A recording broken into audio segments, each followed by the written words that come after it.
السلام علیکم ورحمۃ اللہ وبرکاتہ۔ المرأۃ الصالحہ میرج کنسلٹنٹ رشتوں کے پروگرام میں آپ سے مخاطب ہوں۔ آج کا میرا پروگرام چترال کے لوگوں کے لیے ہے۔ چترال میں ایسی خواتین جو شادی کرنا چاہتی ہیں وہ ہمارے ساتھ رابطہ کریں۔ ایسے مرد حضرات ہیں جو چترال میں موجود ہیں اور وہ شادی کرنا چاہتے ہیں، وہ ہمارے ساتھ رابطہ کریں۔ ایسے مرد حضرات جو کنوارے ہیں، لیٹ میرج ہیں، طلاق یافتہ ہیں یا ان کی بیگم فوت ہو گئی ہے، اور ایسے مرد جو چترال میں موجود ہیں، گورنمنٹ کے اداروں میں ماشاءاللہ ٹیچر ہیں، پروفیسر ہیں، ڈاکٹر ہیں، انجینئر ہیں، فوج میں ہیں، کوئی بھی گورنمنٹ کی ملازمت کر رہے ہیں، یا پھر اپنا ذاتی اچھا کاروبار ہے، یا زرعی فارم ہے، یا یعنی بھینسوں کا فارم بنایا ہوا ہے، کوئی بھی اچھا کاروبار ہے اور وہ شادی کرنا چاہتے ہیں، انشاءاللہ ہماری خدمات آپ کے لیے موجود ہیں۔ آپ کو چترال سے، راولپنڈی سے، پشاور سے، اسلام آباد سے اچھا رشتہ دیں گے۔ اور چترال میں رہنے والی ایسی خواتین جو کہ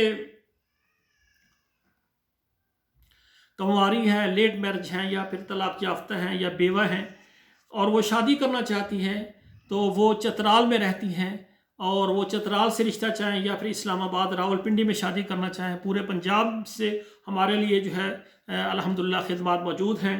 تو وہ بیٹیاں بہنیں ہمارے ساتھ رابطہ کریں، انشاءاللہ ہماری کوشش ہوگی کہ ہم جلد آپ کو اچھا رشتہ دیں۔ ہمارے واٹس ایپ نمبر پر آئیں، میسج کریں، اور اگر آنے والے وقت میں کبھی آپ دیکھتے ہیں ہمارا واٹس ایپ نمبر آپ یعنی اپنے موبائل میں لکھتے ہیں، خدا نہ خواستہ کسی وقت ابھی چل رہا ہے میرا کسی آنے والے وقت میں کوئی ایسی بھی بات ہو، تو ہمارا جو چینل ہے اس کے ڈسکرپشن میں جائیں گے تو وہاں ہمارا نمبر لکھا ہوگا۔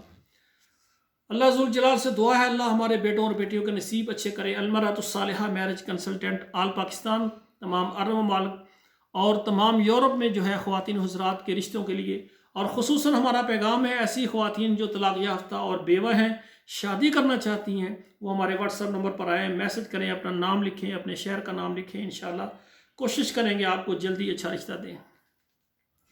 ہمارے چینل کو آپ ضرور سبسکرائب کریں، لائک اور شیئر کریں۔